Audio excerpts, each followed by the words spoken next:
할렐루야. 네. 오늘도 주님 앞에 나오신 여러분들을 주님의 이름으로 축복을 합니다. 네.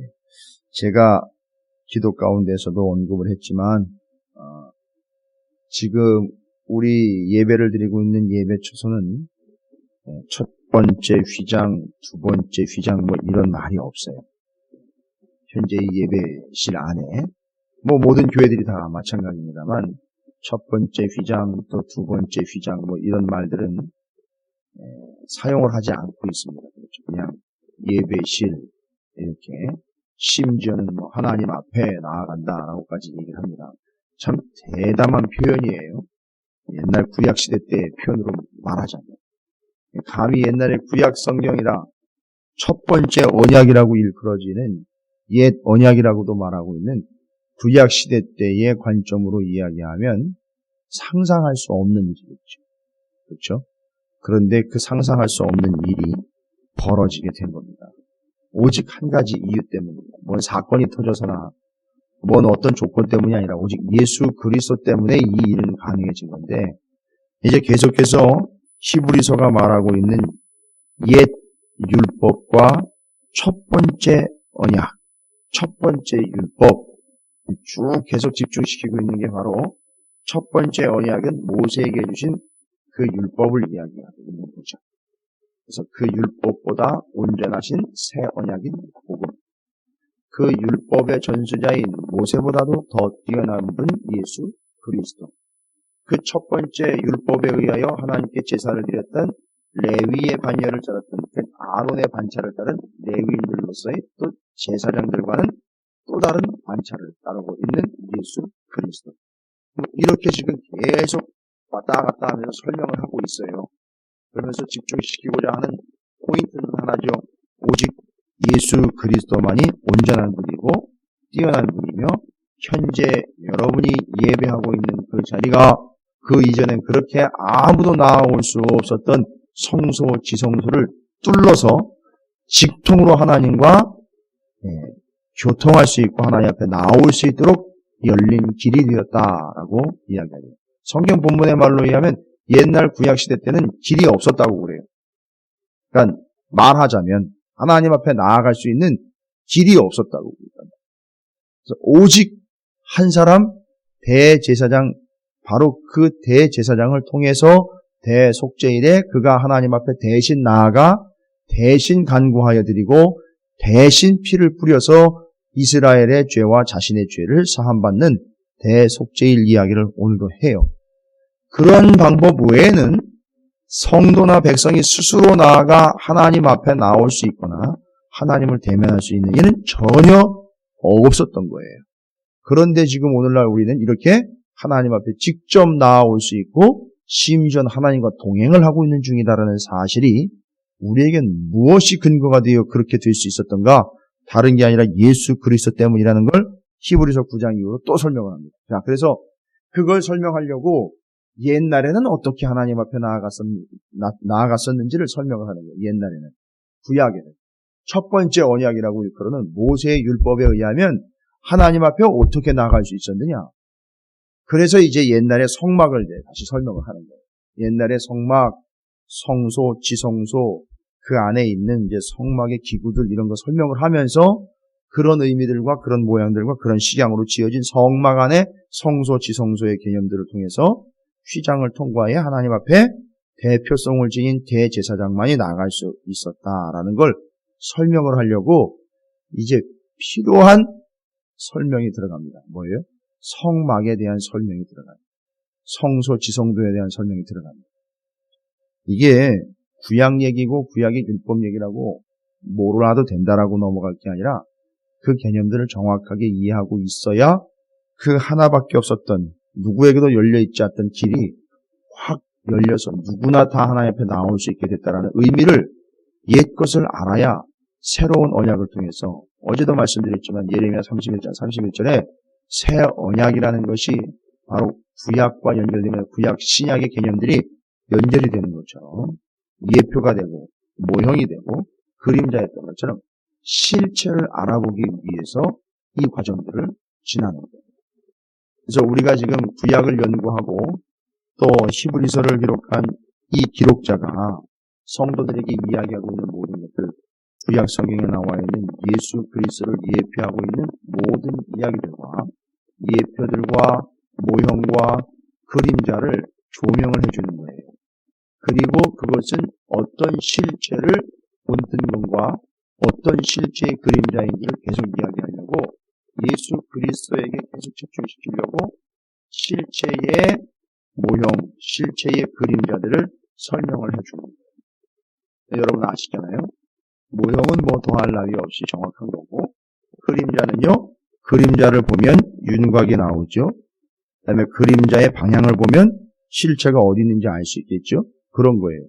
지금 그림자를 설명하는 거는 그림자를 붙잡으라고 이야기하는 게 아니라 실체가 무엇이고 실체가 어디 있는지를 정확하게 집중하라라고 이야기하고 있는 거예요. 그래서 지금 그 작업을 하고 있는 겁니다. 히브리서 기자가. 그러니까 우리도 신앙생활을 하면서 실체와 본체를 붙잡는 신앙생활을 해야지 그림자와 모형을 붙잡고 씨름하는 신앙생활은 의미가 없다는 거예요. 그런데 이 당시 히브리서를 기록한 당시 그 유대인들 중에 예수를 믿게 되었던 유대 그리스도인들이 무슨 짓을 했다는 거죠? 바로 그 실체를 못 보고 그림자와 모형을 가지고선 씨름을 하고 있다는 거예요. 그러니까 그림자와 모형이 구원을 줄 걸로 착각을 하고 있는 거나 마찬가지입니다. 이거 얼마나 어리석고 얼마나 어린아이 같은 그런 발상이냐 이 얘기예요. 그래서 계속 히브리서 기자는 실체를 계속 집중을 시킵니다. 이 실체를 봐라. 이분이 바로 실체다. 이것이 실체다 이야기하는 거예요. 자, 그럼 모형을 한번 볼게요. 모형과 그림자를 한번 볼게요. 오늘도 그 모형과 그림자에 대한 얘기예요. 오늘은 구체적으로 어떤 모형과 어떤 그림자입니까? 성막이요. 성소, 지성소, 언약궤, 등잔, 떡상, 분향단. 이거 얘기하는 거예요, 지금. 첫 번째 휘장, 두 번째 휘장. 이거 얘기하는 거예요. 이게 다 뭐라는 거예요? 예수 그리스도와 하나님 나라에 대한 모형이라는 거예요. 그림자라는 거예요. 여전히 그림자 안에 머물러 있으면 아무 효과가 없는 거예요. 여러분, 그림자를 따라가는 게 아니죠. 그죠? 실체가 숨어버리면 그림자가 없어지는 거잖아요. 그림자 따라가다 큰일 납니다. 그죠? 실체를 따라가야 돼요. 자, 바로 이겁니다.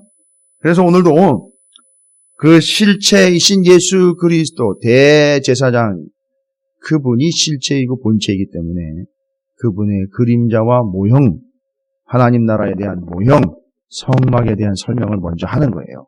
오늘 1절부터 10절까지가 그걸 이야기하는 거예요. 그리고 그 모형의 불완전성에 대해서 이야기를 하는 거예요. 오늘 말하고자 하는 핵심은 명확한 겁니다.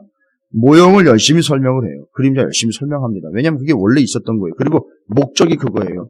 실체를 잘 알아볼 수 있도록 충분하게, 정확하게, 아주 확실하게 보여주신 거예요. 그래서 이스라엘 백성들은 성막을 명확하게 봤어요. 근데 그거는 실체가 아니었던 거예요. 엄밀히 이야기하면. 그건 그림자였던 거예요. 그럼 뭐의 그림자였습니까? 모세가 직접 시내산에 올라가가지고 보고 내려와서 본 것을 하나님 말씀을 듣고 그대로 지은 게 성막이에요. 그러니까 그 실체는 하나님 나라예요.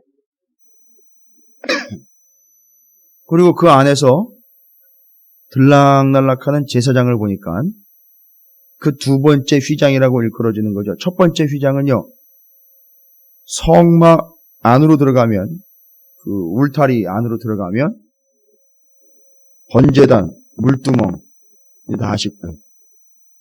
그걸 통과해 성소로 들어가기 위해서 첫 번째 휘장을 지납니다. 그렇죠? 성소 안에 들어가면 떡상이 있고 분향단이 있고 그렇죠. 그 다음에 그 두 번째 휘장 통과해 들어가는 것이 바로 지성소예요. 잘 아시다시피. 그리고 그 지성소 안에는 언약궤가 있고요. 제가 지금 이렇게 설명을 드리는 건 여러분이 이제 그려보시라고 설명을 드리는 거예요. 여러분, 그게 이제 말하자면 그림자인 거예요. 생각이 이제 쭉 정리가 되면서 그 모습들이 이렇게 정리가 되는 그게 그림자인 거예요. 지금 그거 설명을 하는 겁니다. 자, 9장 1절부터 보면, 그래서 그 그림자 설명을 하는 거예요. 그림자의 모습이 어떻고, 어떤 윤곽을 가지고 있고, 어떤 틀을 가지고 있다. 첫 언약에도 섬기는 예법과 세상에 속한 성소가 있더라. 아, 지금 뭐 얘기하려고 하는지 이제 이해가 되시죠? 성소에 대한 이야기 하려고 합니다. 성소. 근데 어디에도요? 첫 언약에도요. 첫 언약은 뭡니까? 첫 율법, 첫 언약, 첫 약속. 이걸 여러분이 7장, 8장 넘어오면서 계속 이야기된 거예요. 첫 언약. 첫 번째 약속한 거. 첫 번째 사람과 약속을 맺으시고 서로 언약하는 것. 그 뭐죠? 모세에게 주신 모세 율법이에요. 그거에 의하면 섬기는 예법이죠. 제사장들이 어떻게 하나님을 섬겨야 되는지 어디서요? 성막 안에서 어떻게 하나님을 섬겨야 되는지 예법과 자 보십시오. 그 성소는요. 그 성막은 어디에 속한 거래요? 세상에 속합니다. 그러나 우리는 어디에 속한 자들이에요? 하늘에 속한 자들. 그러니까 여기 연연하면 안 되는 거예요. 여기를 안 떠나려고 이걸 붙잡고 있으면 죽는 거예요. 그러니까 이건 뭐예요? 그럼 왜 그런 걸 주셨습니까? 아니요. 이건 실체를 알아보라고 주신 모형과 그림자예요. 잘 연구하면 돼요. 실체를 알 수 있어요. 그래서 첫 언약인 모세에게 주신 율법을 의해서 그 성막에서 하나님을 어찌 섬기는지에 대한 법이 있었고 바로 그 세상에 속한 성소에서 이루어졌던 일들이에요. 2절 말씀에 부연 설명이 들어가죠. 예비한 첫 장막, 똑같은 거예요. 첫 장막, 첫 언약, 다 모세의 율법에 의해서 주어진 것들이잖아요. 그래서 예비한 첫 장막이 있고, 자, 그 안에 이제 들어가면서 설명을 하는 거예요. 성소, 지성소 안에 있었던 걸 설명을 합니다. 그 안에 등잔대와 상과 진설병이 있으니 이는 성소라 일컫고 성소, 지성소 얘기하는 거 아시겠죠? 성막 안에 성소, 지성소, 등잔대, 상. 등잔대는 촛대를 이야기하는 거고요. 상과 진설병은 뭡니까? 떡상. 양쪽으로 6개, 12개. 떡이요. 12지파. 그래서 그 12개의 진설병 떡은 안식일마다, 매 안식일마다 갈아주게 되어 있어요. 여기 등잔과 그 다음에 빛은 매일매일 들어가 기름이 떨어지지 아니하도록 살피게 되어 있었고요. 하나가 안 보여요. 뭐가 안 보이느냐 하면 향단이 안 보여요. 향단. 향로, 향단이 안 보이는데 그건 얘기를 안 했습니다. 여기선 얘기를 안 했고 포인트는 뭐냐 하면 그 향로 때문에 그래요. 금향로. 그게 이제 향단과 연결이 되는 건데 세 가지가 있었어요. 분향단, 떡상, 등잔, 촛대. 세 가지가 성소 안에 있었어요. 그 다음에 그 안에 들어가면 지성소에는 뭐가 있죠? 법궤, 언약궤가 있었어요. 그런데 여러분 오늘 보시면 4절에, 9장 4절에 3절에 또 둘째 휘장 뒤에 있는 장막을 지성소라 일컫나니 이거 이해가 되시죠? 첫 번째 휘장은 어디로 들어가는 거죠? 성소로 들어가 있던 거예요. 그죠? 그래서 들어가 보니까 3개가 있어요. 떡상, 분향단, 촛대, 등대가 있단 말이에요. 3가지 있었고 두 번째 휘장은 바로 어디로 들어가는 거죠? 지성소로 들어가는 휘장을 젖히고 들어가면 뭐가 있다는 거죠? 언약궤가 있는데 잘 보세요. 들어갔는데 4절에 보니까 지성소로 들어갔어요. 그런데 뭐와 뭐가 지성소 안은 분명히 여러분이 알기로도 그렇고요. 제가 알기로도 그렇고 제가 배우기도 그랬어요. 또 성막의 모형을 봐도 그렇고 성막에 대한 고증 자료들을 봐도 거기는 뭐가 있습니까? 언약궤가 있는데 4절을 보니까 그 지성소 안으로 들어갔는데 뭐와 뭐가 있다 그래요? 금향로하고 사면을 금으로 싼 언약궤가 있고 그 안에 만나를 담은 금항아리와 아론의 쌍난 지팡이에 언약의 돌판이 이건 다 아는 내용이에요. 그런데 어느 누구도 이걸 질문하는 분이 없었어요. 분명히 지성소 안에는 언약궤만 있게 돼 있어요. 아니 원칙이 그래요. 그거 어디 나오냐면 출애굽기 30장에 보면 나와 있어요. 근데 지금 여기서는 4절에서는요 뭐와 뭐가 있대요? 금향로가 같이 있어요. 여러분 이거 어떻게 궁금하시지 않으세요? 괜히 궁금하지 않은 걸 제가 궁금하게 만들어드린 겁니다. 알고 싶지 않은데. 자, 보세요. 이게 얼마나 기가 막힌지 히브리서를 기록한 이 사람이요. 정말 이 말씀에 아주 능한 분이에요. 그리고 신구약 전체를 다 꿰뚫어보는 어마어마한 안목을 가지고 있는 분. 제가 부러워하는, 정말 제일로 부러워하는 그런 분인데 얼마나 치밀한지요. 잘 보세요. 성막 자체를 설명하는 걸로 지금 끝나는 게 아니라 이게 예표잖아요. 그죠? 하나님 나라를 보고 와서 만든 거잖아요. 이게. 근데 이게 지금 중요한 건 성막만 만들어 온다고 끝 이게 아니잖아요. 더 중요한 건 뭐죠? 이 성막으로 들락날락거리는 제사장이 중요한 거 아니에요. 그죠? 그 대제사장이 대속죄일 날 한 번 들어갈 수 있는 데가 지성소예요. 그죠? 그런데 지금 우리는 그 대제사장이 누구의 예표라고 했습니까? 예수 그리스도의 예표예요. 성막은 하나님 나라의 예표고 모형이고 대제사, 거기를 출입하고 있는 1년에 한 번만 출입할 수 있는 대제사장은 누구의 예표가 되는 거죠? 예수 그리스도의 예표예요. 그러면 지금 하나님 앞으로 들락날락 거리는 거에 초점을 맞추는 거예요. 그러니까 지금 대제사장이 성소와 지성소로 마음대로 들락날락 거릴 수 있다라는 개념은 말이 안 돼요. 이 당시에는. 첫 번째 언약이. 그렇죠. 언제만 들어갈 수 있어요? 대속죄일에 1년에 한 번 들어가요. 여러분 이건 자유로운 게 아니에요. 그리고 또 심지어 한 번씩 들어갈 때마다 벌벌 떨어야 돼요. 왜요? 자기가 죄를 지닌 채로 들어갔다간 자기가 작살나는데 자기 죄에 의해서 자기가 죽어요. 이건 뭐 제사도 안 되는 거예요. 그때부터는. 예배가 안 되는 거예요. 물론 이제 대타가 있겠죠. 그러나 이건 온전하게 온 나라와 백성들에 대해선 초죽음 상태가 돼가는 거예요. 생각해보세요. 대속죄일 날 제사장이 지성소에 들어갔는데 안 나와요. 안 나와요. 그럼 어떻게 됐다는 거죠? 자기 죄에 의해서 자기가 죽은 거예요. 그러면 자기만 죽으면 그건 자기 죽으면 자기 죄에 의한 자기 값이라고 얘기하지만 뭐 하러 들어간 거예요? 온 이스라엘의 죄를 다 떠안고 들어간 거 아니에요? 피에다 담아가지고 재물을 잡아서. 그러니까 대표로 재물에다 안수하고 그 피를 받아서 그 언약궤 위에 시은 자라 그랬잖아요. 뚜껑. 거기다 피를 붓는 거예요. 그래서 그걸 쭉 피로 덮어서 죄 사함을 받고 거기 하나님 임재함으로 1년에 한 번씩 대속죄일에 모든 이스라엘의 죄 전체 지파의 전 이스라엘 백성들의 죄가 용서를 받는 대속죄일에 그거 하려고 들어갔는데 자기 죄도 추스리질 못해가지고 거기서 자기가 죽어버려요. 이거 어떻게 될까 이거? 그럼 나머지 이스라엘 백성들의 죄는 어떻게 되는 거예요? 이거 복잡해지는 겁니다. 엄청 민감한 거예요. 그러니까 이스라엘 백성들은 성막 밖에서 대제사장이 나오는지 안 나오는지만 보고 있는 거예요. 그게 초미의 관심인 거예요. 생각을 해보세요. 들어갔다가 예전에 제가 한번 이걸 좀 리얼하게 설명을 드린 적이 있는데 이 새벽이라 뭐 그렇게 리얼하게 표현할 필요 없지만 들어갔다가 대제사장이 뭐 방울을 달았다니 그건 말이 안 되는 거고요. 그냥 그 겉옷을 입은 옷 그 자체 그냥 사각사각 하는 소리만 들리는 거예요.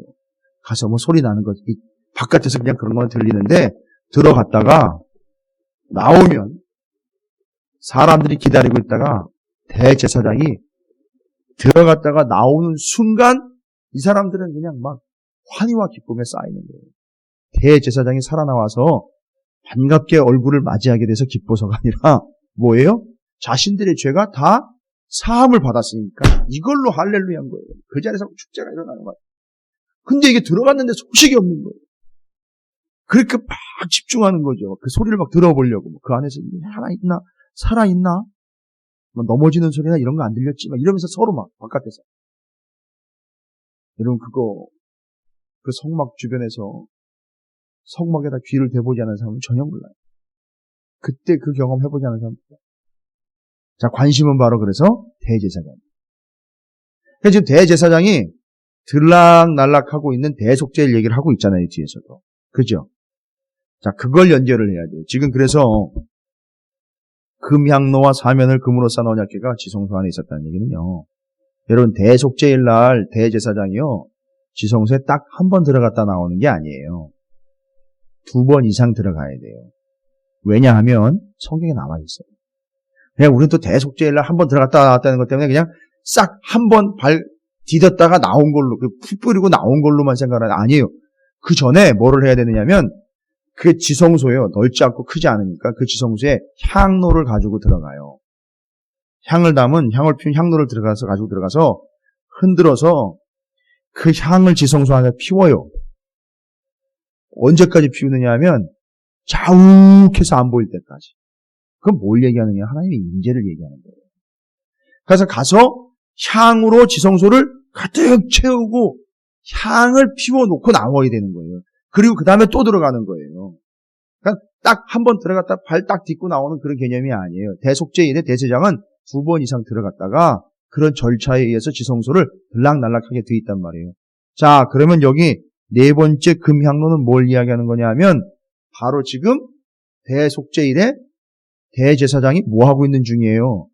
들락날락 거리고 있는 중이에요. 그래서 금향로는 왜 거기 있었던 거냐 하면 항상 거기다 놓은 게 아니에요. 금향로의 위치는요. 2번째 휘장 지성소 바깥이라고 얘기했어요. 그 앞에다 놓는 거라고 분명히. 그러니까 성소에다 놓는 거라고 얘기를 했는데 이걸 지금 지성소 안에 지금 들어가 있다는 얘기는 뭐예요? 지금 들락날락 하고 있는 중이라는 거예요. 그래서 금향로를 흔들어서 향을 피워 가득 채워놓고 그 금향로가 지금 거기 들어가 있는 걸 이야기하는 거예요. 지금 대제사장이 왔다 갔다 하고 있는 상황을 이야기하고 있는 거라고요. 지금 이해가 되십니까? 그래서 지금 4절에 보면 지성소 안에 금향로와 언약궤가 있다는 이야기는 고정적으로 붙박이로 금향로를 갖다 놓은 게 아니라 성소 안에서 지성소로 대제사장이 가지고 들어가 향을 피우고 왔다 갔다 하고 있는 상황을 이야기하고 있는 거예요. 그래서 금향로가 거기 있던 거예요. 이거 오해하시면 안 됩니다. 그래서 이제 질문을 설명을 드렸어요. 자, 그리고 이제 그 뒤로 제사가 진행되는 거예요. 5절에 보니까 그 위에 속죄소를 덮는 영광의 그룹들이 있다. 아, 뭔 얘기인지 아시겠죠? 속죄소는 뭐라 했어요? 시은소, 속죄소, 언약궤 뚜껑이라고 그랬죠. 그 언약궤 뚜껑을 덮는 그룹들이라 했죠. 기억나시죠? 언약궤 그림들 다 한 번씩 보셨잖아요. 그죠? 그 뚜껑 위에 양쪽으로 뭐가 있어요? 양쪽, 그렇죠. 그룹이라고 이건 천사. 요렇게 해서 요 시은소 뚜껑을 바라보듯, 덮듯 요렇게 천사들이 양쪽으로 그 모양 얘기하는 거죠. 지키고 있는 거죠. 지키고 있는. 그거 이야기하는 겁니다. 그 위에 속죄소를 덮는 영광의 그룹들이 있으니 이것들에 관한 이제 낱낱이 말할 수 없노라. 다 여기서 이걸 다 설명을 할 상황은 아니라는 거예요. 자, 그 다음에 6절에 이 모든 것을 이같이 예비하였으니 제사장들이 항상 첫 장막에 들어가 섬기는 예식을 행하고 옛날에 성막에 들어가서 광야에서 제사 드릴 때 얘기하는 거죠. 성막에 의해서 제사 드리는 거. 7절 오직 둘째 장막은 대제사장이 홀로 1년에 한 번 들어가되 자기와 백성의 허물을 위하여 드리는 피 없이는 아니야. 아, 여기 둘째 장막은 바로 뭘 이야기하는 겁니까? 지성소 얘기하는 거네. 그렇죠? 거기는 대제사장이 1년에 한 번 들어가서 모든 백성의 죄를 위해서 피를 드리고 죄 없게 하도록 하기 위하여. 그래서 반드시 뭐를 가지고 들어가야 돼요? 향로를 가지고 들어가 향을 피우고 난 다음에 피를 가지고 들어가 피를 부어야 되는 거예요. 그거 얘기하는 겁니다. 8절이죠. 성령이 이로써 보이신 것은 첫 장막이 서 있을 동안에는 성소에 들어가는 길이 아직 나타나지 아니한 것이라. 여러분, 제사장은 들어갈 수 있지만 누구는 못 들어가요?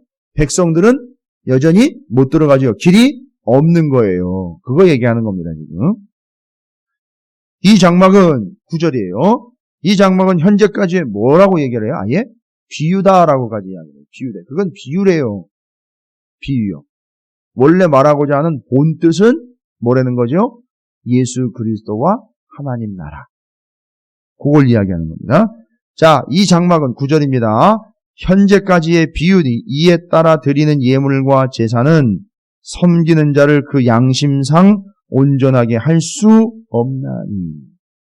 여러분, 사람의 양심이 온전하다고 생각을 하세요? 요즘에 이제 교황이 방문을 해서 이 교황이 저술한 책도 유명해지고 또 그분이 유명한 얘기를 했다고 제가 얘기를 들었어요. 그걸 제가 얘기하려고 하는 게 아니라 여기 지금 양심이라는 말이 나와 있기 때문에 얘기를 드립니다. 자, 이 제사제도 있잖아요. 첫 번째 율법, 첫 번째 성소, 첫 번째 지성소, 첫 번째 언약에 의한 요 성막에서 드리는 요 제사 있죠. 그게 완전했다면요. 그게 완벽한 시스템이었다면, 그냥 간단히 생각해 보세요. 그게 완벽한 제도요 시스템이었다면 어떻게 될까요? 그게 제대로 된 거고요. 그게 정답이라면 지금도 그렇게 하고 있어야죠. 그렇죠. 근데 그거는요, 지금 그렇게 하고 있질 않아요. 이유는 뭐냐? 물론 예수 그리스도가 오셔서 온전하게 하셨다라는 명확한 근거가 있어요. 왜 온전하게 하십니까? 요 옛날의 예표의 그림자는 온전하지 못하기 때문이에요. 잘 보세요.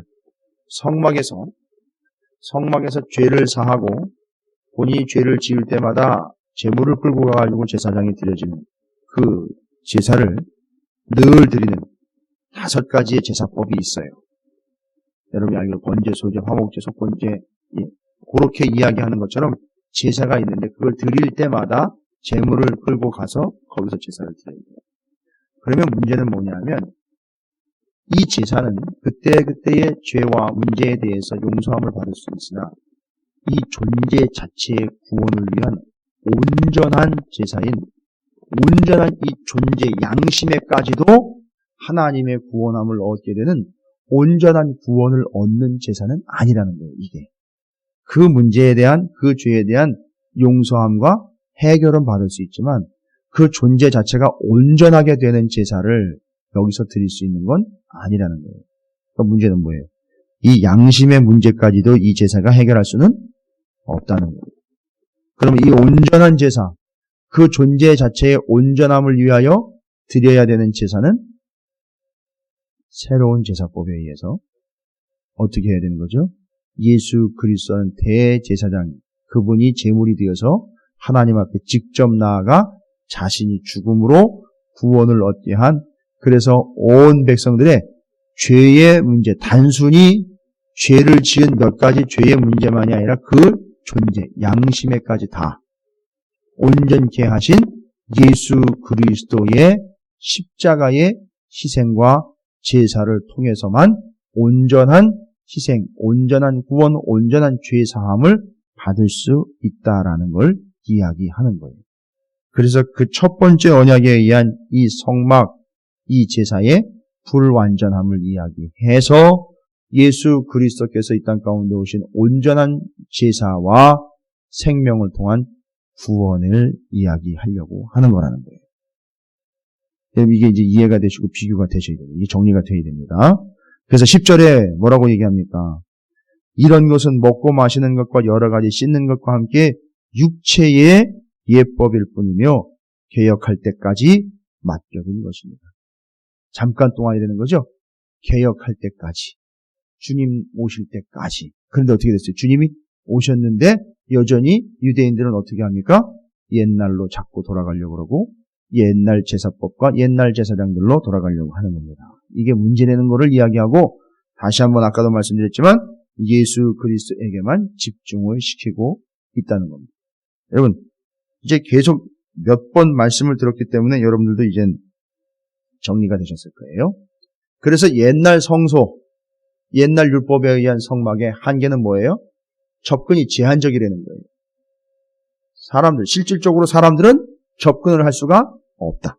그러나 이제는요, 예수 그리스도 때문에 누구나 다 나올 수 있다. 그렇죠? 제한된 접근. 두 번째는 첫 번째 장막에서 드리는 예물과 제사 또 섬기는 자는 그 양심상 온전하게 할 수 없어요. 그러나 이제는 예수 그리스도로 인하여 온 존재가 나는 죽고 예수가 사는 온전한 구원을 이룰 수 있는 온전한 존재가 된다는 거예요. 의인 삼아 주신 거예요. 그거 얘기하는 겁니다. 세 번째, 이거 옛날 거는요, 뭐에 불과하다? 예표와 모형과 그림자에 불과하다. 이거 얘기하려고 이야기까지 간 거예요.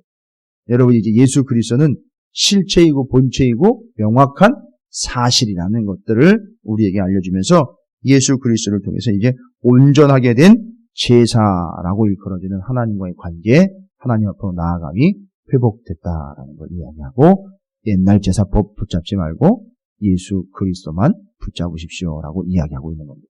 자, 이것 10절까지 오늘 특별히 그 모형과 예표와 그림자를 통해서 그것의 불완전성과 부족함, 그리고 반대로 예수 그리스도의 온전함에 대해서 이야기를 하고 있으니까 우리 이 두 가지를 정확하게 비교함으로 정리할 수 있어야 된다. 뭐만 집중해야 된다? 실체인 예수 그리스도를 바라봐야 된다. 여러분이 이렇게 나와서 앉아 있을 수 있고, 심지어 여러분이 앉아가지고 졸아도 뭐라 하시지 않는 이유는 바로 그거에 있는 거예요. 아주 명확한 겁니다. 예수 그리스도. 그분이 대제사장으로 우리에게 오셨기 때문이야. 할렐루야.